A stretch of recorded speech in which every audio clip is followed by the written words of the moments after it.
we represent on this table the entire opposition that fought the last election in Maharashtra. And we want to bring to the notice of the people of India some information that we have found about the Maharashtra election.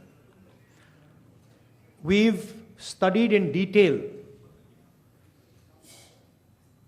the voter lists, the voting patterns, and we've had a team who is working on this now for some time.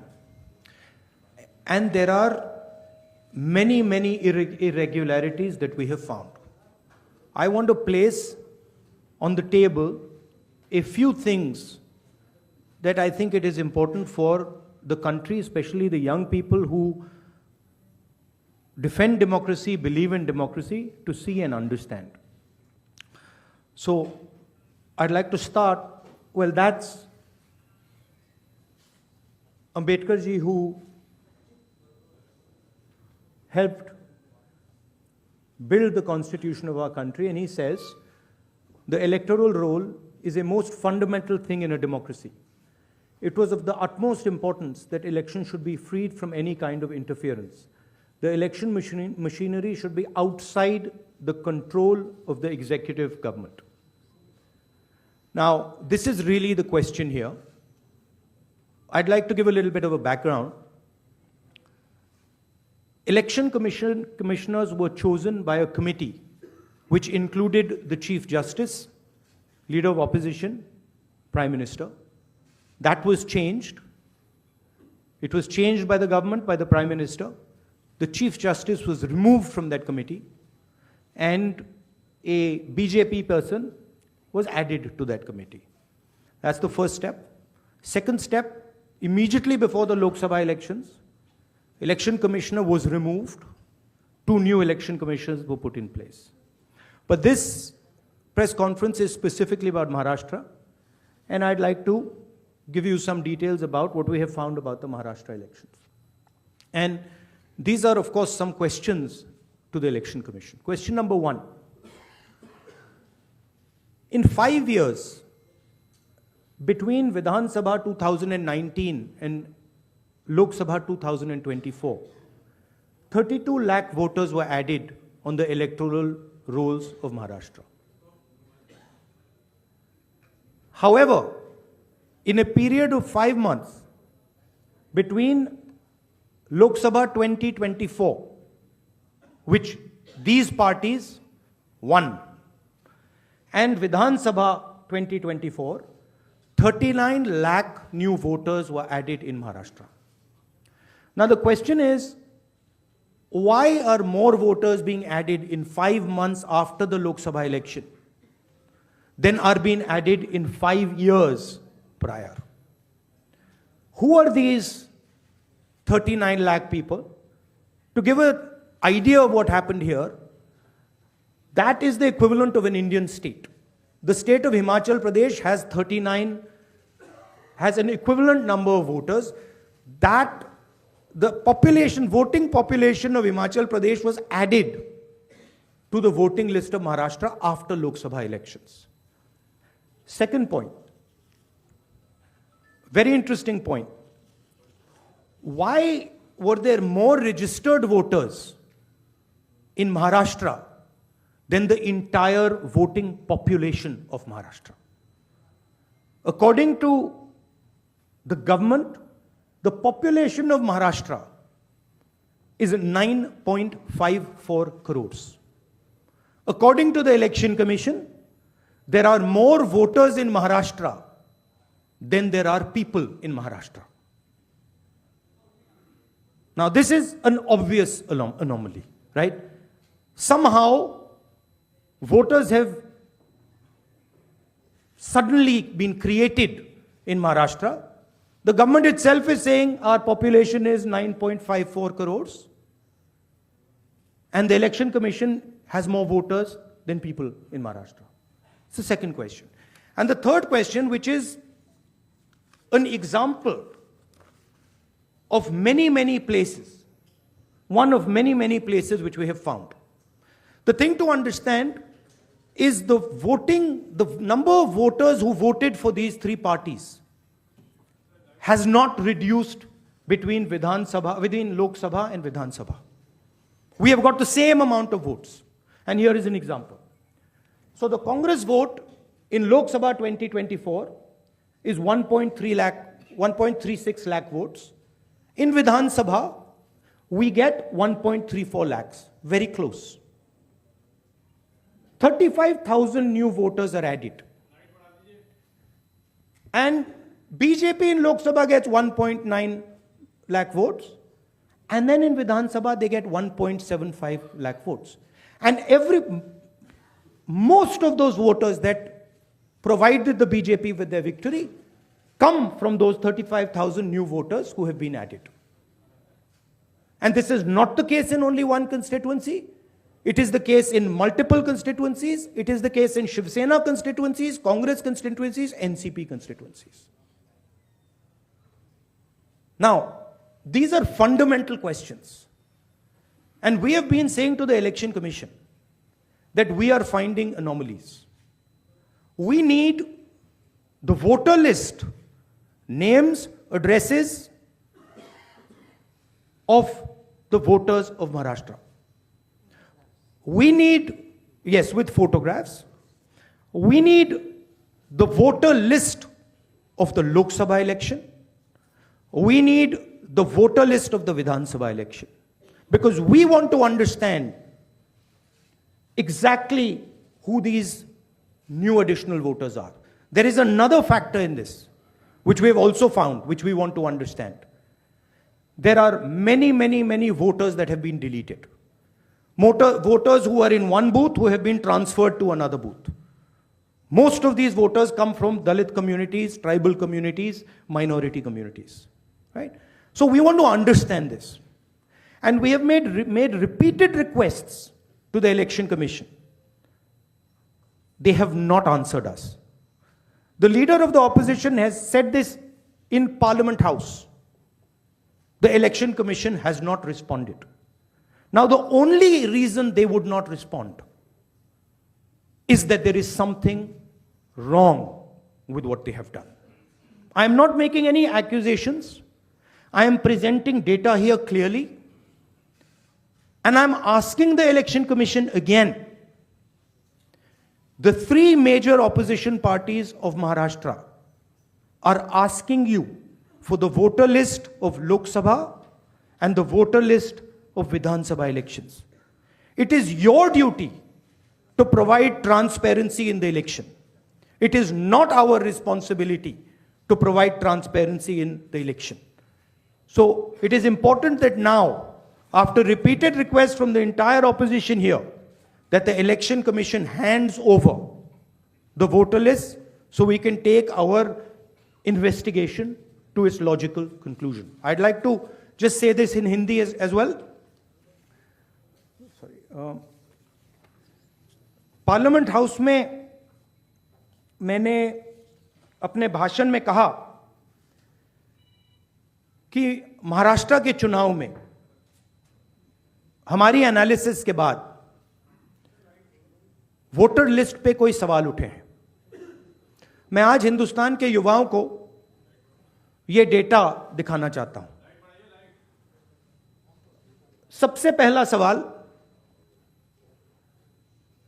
5 साल में जितने voter list में add किए गए थे, उससे ज्यादा voter Maharashtra में 5 महीनों में ऐड हुए हैं. 32 लाख वोटर्स विधानसभा 2019 एंड 2024 के बीच में. 39 लाख वोटर्स, मतलब हिमाचल का जो पॉपुलेशन है वो ऐड कर दिया लोकसभा 2024 एंड विधानसभा 2024 के बीच में. यह पहला सवाल है. ये जो एडिशनल वोटर्स ऐड किए हैं, ये हैं कौन, ये कहां थे और ये कहां से आए? पहला सवाल. दूसरा सवाल, बहुत महत्वपूर्ण सवाल, महाराष्ट्र का पॉपुलेशन सरकार के मुताबिक महाराष्ट्र का अडल्ट पॉपुलेशन सरकार के मुताबिक 9.54 करोड़।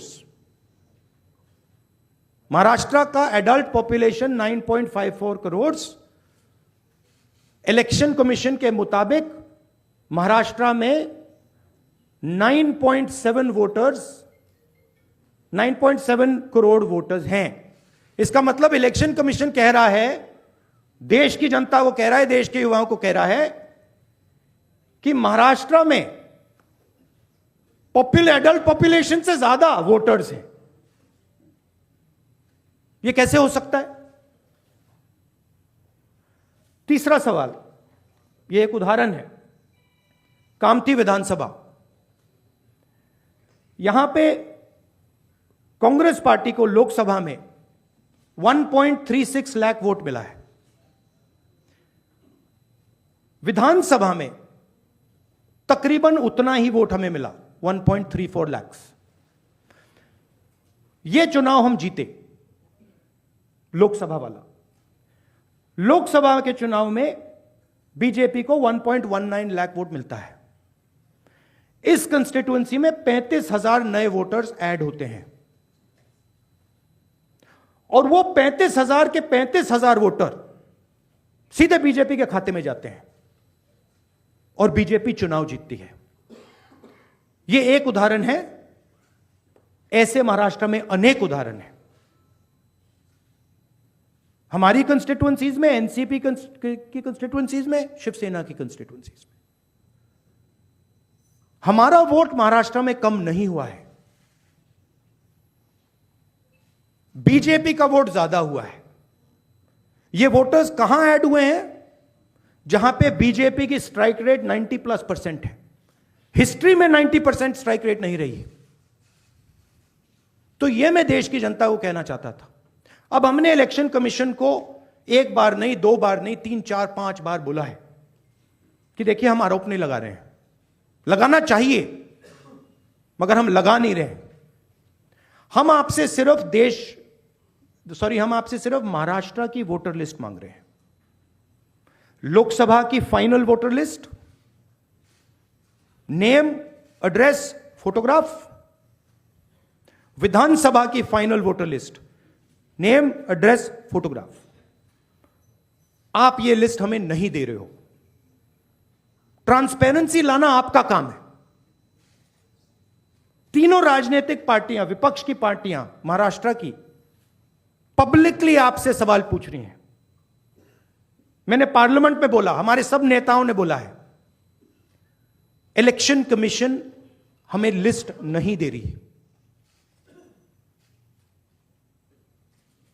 उनकी जिम्मेदारी बनती है कि जल्दी से जल्दी लोकसभा, विधानसभा महाराष्ट्र की लिस्ट वो NCP, Shiv Sena and Congress party को पकड़ा दें, क्योंकि हम इस मामले को आगे ले जाना चाहते हैं। हम इस इन्वेस्टिगेशन को एंड तक ले जाना चाहते हैं। धन्यवाद। अब सुप्रिया जी, आप बोलिए, आपको जाना है।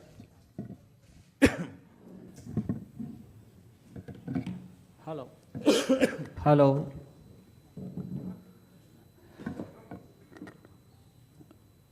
राहुल जी ने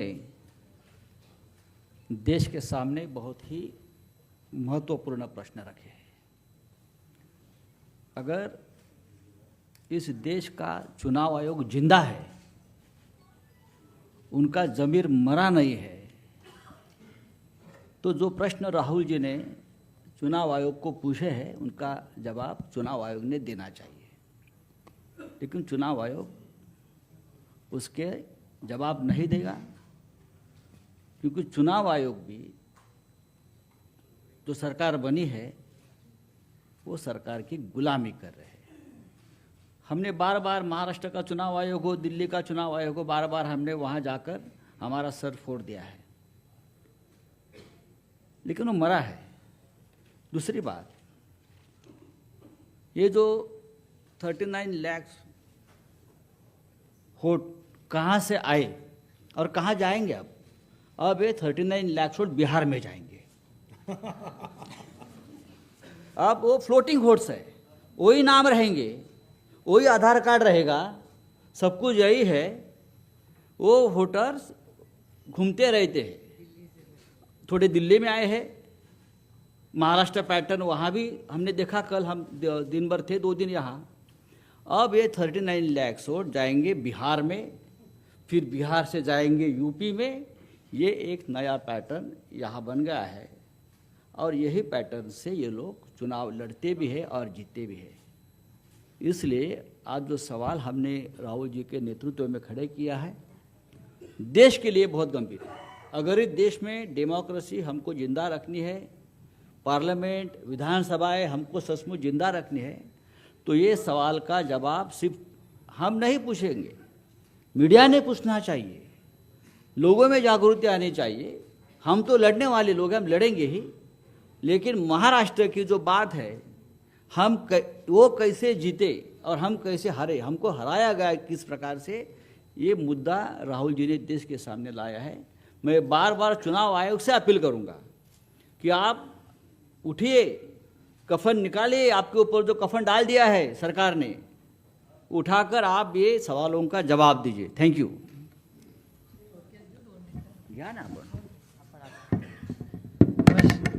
नमस्कार, मैं बड़ी संक्षेप से 2-3 अलग मुद्दे कहना चाहती हूँ। राहुल जी और संजय जी ने कहा, उसके बाद 2 चीज़ें मायने रखती है। एक तो मेरे जो सांसद में धैर्यशील मोहिते जी जो यहाँ आए हुए हैं, वो माड़ा लोकसभा से चुन के आए।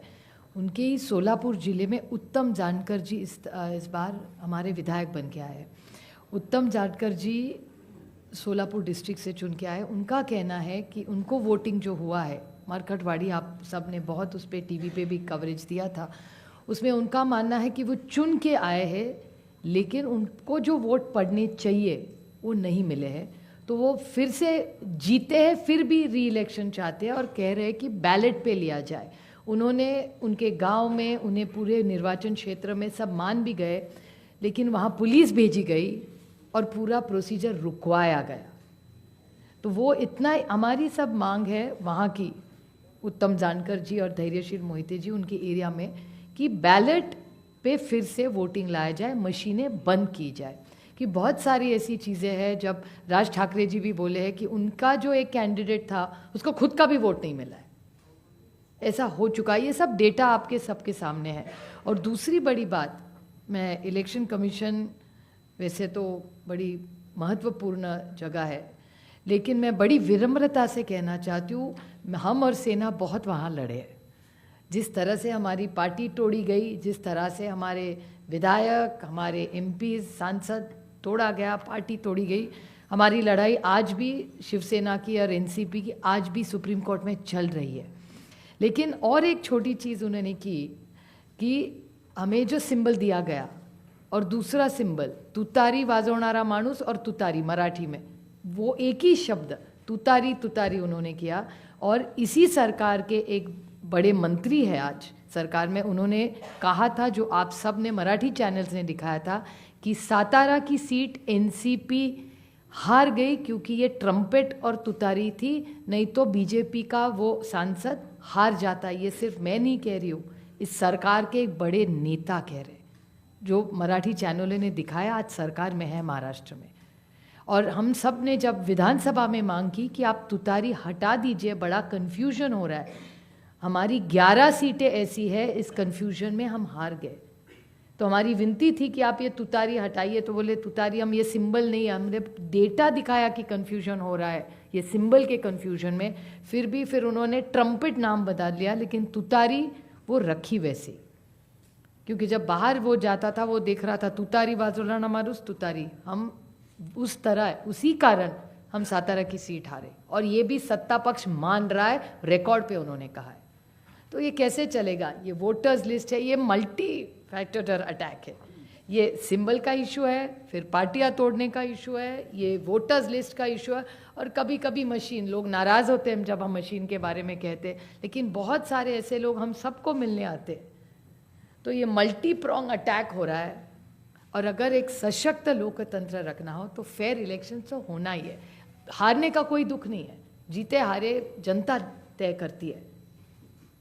हम तो जीत के आए दोनों, धैर्यशील जी आए, बट बड़ी विनम्रता से हम कहना चाहते हैं कि इलेक्शन कमीशन ये फेयर होना चाहिए, इतनी हमारी मांग है। और जो हमें जो लोटस लिस्ट फोटो सब मांग रहे बस हमें दे दे, बाकी हम लोग क्या मांग रहे हैं। एक सशक्त लोकतंत्र में इलेक्शन कमीशन का रोल बहुत जिम्मेदारी का होता है। जिस संविधान के बारे में हम लड़ रहे हैं, राहुल जी बड़ी ताकत से उसके लिए लड़ रहे हैं, आप देख रहे हैं पार्लियामेंट में क्या हो रहा है। तो वो संविधान बचाना हो, देश बचाना हो, एक सशक्त लोकतंत्र के लिए महात्मा गांधी ने इतना बड़ा योगदान दिया, जवाहरलाल नेहरू ने देश को इतनी दिशा दी, इन सब के मान सम्मान उनका जो उन्होंने मेहनत करके हम सबको ये हक दिया है वो पूरा फेयर होना ही चाहिए। और हमारी लड़ाई नहीं है, हम सिर्फ पारदर्शकता चाहते हैं, बाकी हमारी कुछ मांग नहीं। धन्यवाद सुप्रिया जी। अब मैं, क्योंकि तीनों को जाना है तो कम सवाल लेंगे। ANI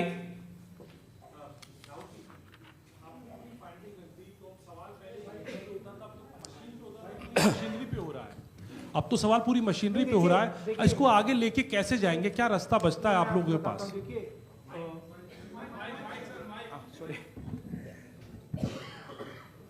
देखिए, दो चीजों के बीच में हमें फर्क क्लैरिटी से रखना है। एक है स्पेक्यूलेशन।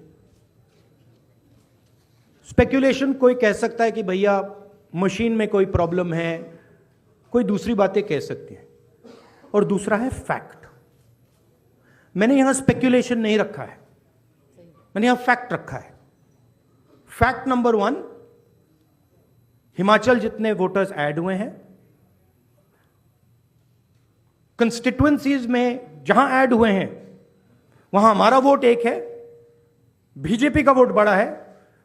ऐड बीजेपी के कंस्टिट्युएंसीज में बीजेपी को जहां बीजेपी जीती है वहां ऐड हुए हैं। और फाइनल फैक्ट, महाराष्ट्र से पॉपुलेशन से ज्यादा इलेक्शन कमीशन कह रहा है कि वोटर्स है।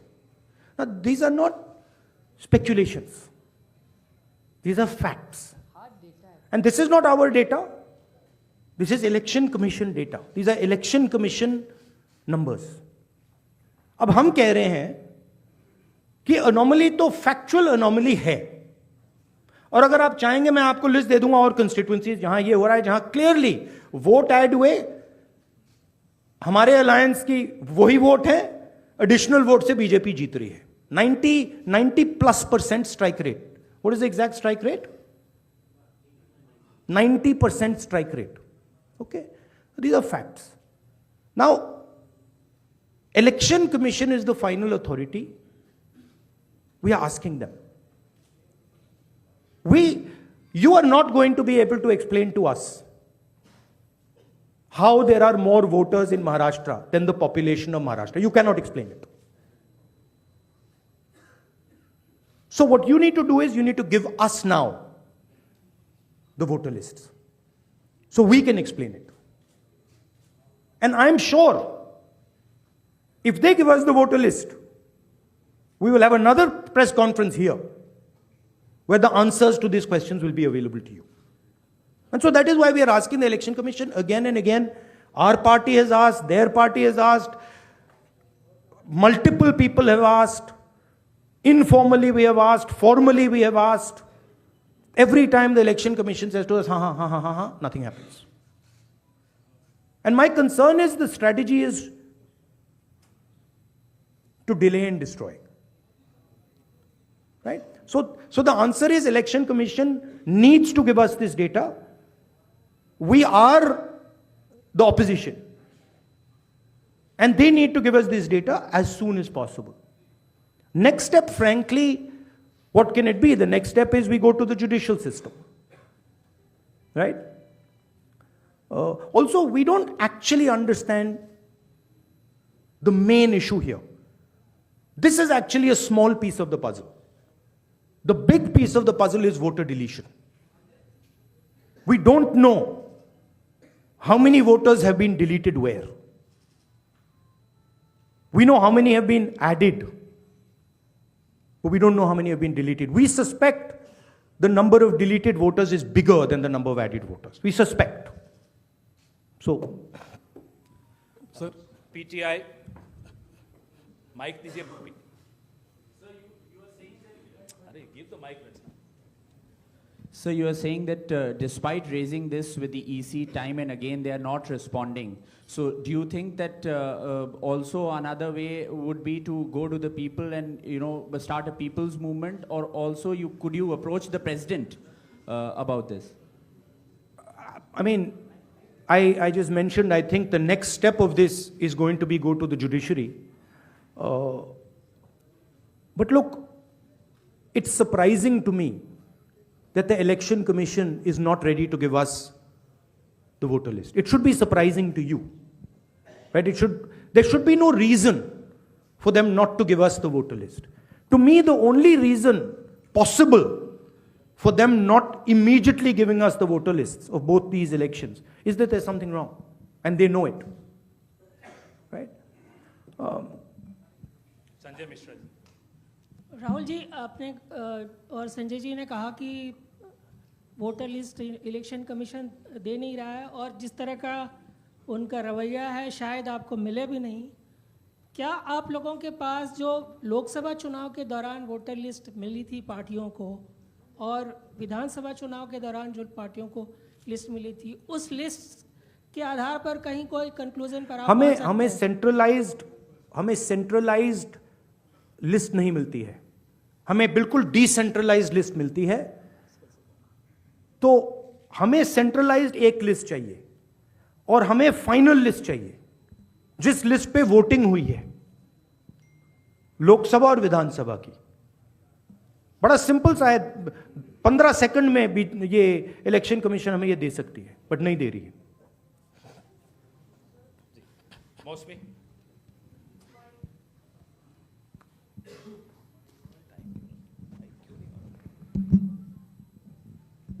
राहुल जी, ये जो आपने आंकड़े दिए थे कि लगभग 9 करोड़ 70 लाख 25,000 वोटर्स, 9 करोड़ 70 लाख वोटर्स हैं, वोटिंग पॉपुलेशन है, और जो अडल्ट पॉपुलेशन महाराष्ट्र की है वो 9 करोड़ 54 लाख है जी। तो ये जो सेंसस क्योंकि 2011 में हुआ है, क्या हम लोग को इसकी सोर्स पता चल सकता, और क्या वो प्रोजेक्टेड पॉपुलेशन है 5 साल की अंदाजन निकाली गई है? That is the Union Ministry of Health and Family Welfare data. Right? So that is normally क्या होता है, जितने वोटर्स होते हैं उतने वोट ऑलमोस्ट कभी नहीं करते हैं। नॉर्मली अगर आप किसी स्टेट में देखें तो 85%, 87% कर जाते हैं ऑफ टोटल वोटर्स। यहां पे आई थिंक 102% कर गए हैं। हाउ मच, कितना है ये? 102% कर गए हैं। तो it is not only that there are more voters than actual people, it is that the voting percentage is 102%, right? The actual voting percentage of this should be 15% approximately. If you आप states को aggregate करो तो it should be 15% less than 9.54. It is actually 102%, right? So really, it's way beyond the population. जी, और दूसरी जिक्र आपने किया था कि सीईसी का सिलेक्शन जो हो रहा है। I think one question is enough. Let's not. नहीं, one last question, जैनेंद्र जी। राहुल जी, आप चुनाव के बाद वोटर लिस्ट मांग रहे हैं, लेकिन जैसे जो मुख्य चुनाव आयुक्त हैं उन्होंने भी जो पिछली प्रेस कॉन्फ्रेंस में कहा था कि ये तो हर साल जो मान्यता प्राप्त दल हैं उनको वोटर लिस्ट दी जाती है। चुनाव से पहले, ठीक पहले जो फाइनल रोल होता है वो भी उम्मीदवारों को और पार्टियों को दिया जाता है। तो अगर दी जाती हैं तो फिर हमें दे क्यों नहीं रहे? हम मांग रहे हैं, अगर दी जाती हैं, if it is the norm to give it तो दे दो। वो तो चुनाव के पहले ही आप लोगों को दिया गया होगा क्या? नहीं, मैंने वो बोला आपको, वो डिसेंट्रलाइज तरीके से लिस्ट मिलती है। वो एक एमएलए को अगर लिस्ट निकालनी होती है तो उसे polling booth by polling booth by polling booth जाना पड़ता है। उससे उस डेटा से हम काम नहीं कर सकते, हमें सेंट्रलाइज डेटा चाहिए, पूरी स्टेट का डेटा, राइट? सर दिल्ली में जब नहीं, बट मान लो आप जो कह रहे हो सही है कि उन्होंने हमें लिस्ट दे रखी है, right? Fine, then why are they not just making it available to us? I'll add add a small point. One second. Why are they not just making it available? हाँ देते हैं, आप मांग रहे हो, ले लो, वो दे क्यों नहीं रहे? Just one small point. नहीं, you were. हम साथ में थे अरविंद जी के साथ उस मांग में. और एक बात बताओ, महाराष्ट्र में जब हुआ था, अभी ऑनलाइन नाम बढ़ा सकते हैं आप. मेरे खुद के निर्वाचन क्षेत्र का मैं आपको उदाहरण दूं, मैं रोज मॉनिटर करती थी, क्योंकि आजकल ऑनलाइन करके collector has the final authority. तो लास्ट 3 दिन जब हम पूरे चुनाव प्रचार में सारे बिजी थे, यहाँ नंबर बढ़े थे. हमसे कह रहे हैं कि वो सही भी हो सकते हैं, लेकिन आजकल एक आधार कार्ड पे, अभी आप हमारे यहाँ लाडली बहन योजना में सारे गलत आधार कार्ड आ रहे हैं. ये मैं नहीं कह रही, प्रेस कह रहा है. आप ही ने तो दिखा 5 लाख महिलाओं का नाम कम होता जा रहा है. See, what has happened is that this list is a dynamic list. And this list is constantly changing and anyone can change it. The nice way to say it is that the Election Commission has lost control of the list. The bad way to say it is the Election Commission has manipulated the list. What is very clear is that the list in Maharashtra has gone wrong. There's no doubt about that. Because, please understand, a list which is bigger than the entire population, a list where the population of Himachal Pradesh is entering into Maharashtra, a list where all the additional voters are going in favor of the BJP. Look at that page. All of them have gone to the BJP. It's not that 50% have gone, 60% have gone. It's the same. 35,000, 40,000. All have gone. So something is wrong. And it is the responsibility of the Election Commission now to come clean on what has happened. Right? The answer is not, we gave you the list. We as opposition are asking you for the list now. The answer is, give us the list now. Don't tell us about what happened in the past. We want to know now. If you have no problem giving the list, you've already given it to us, okay, give it to us today. And give us the Lok Sabha one with names, pictures and addresses. Give us the Vidhan Sabha one with names, pictures and addresses. Because if you don't, there is a serious question now that is being asked about Indian democracy. Which means we are now heading towards the complete destruction of the Constitution. And we are in the business of protecting the Constitution. That is why I have put this here. And that is why I put Ambedkar ji. Ambedkar ji की photo मैंने यहाँ इसलिए लगाई है क्योंकि ऊपर लिखा है electoral roll is the most fundamental thing in a democracy.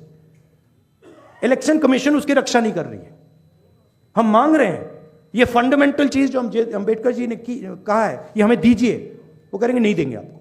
That is the issue here. Thank you very much. Thank you.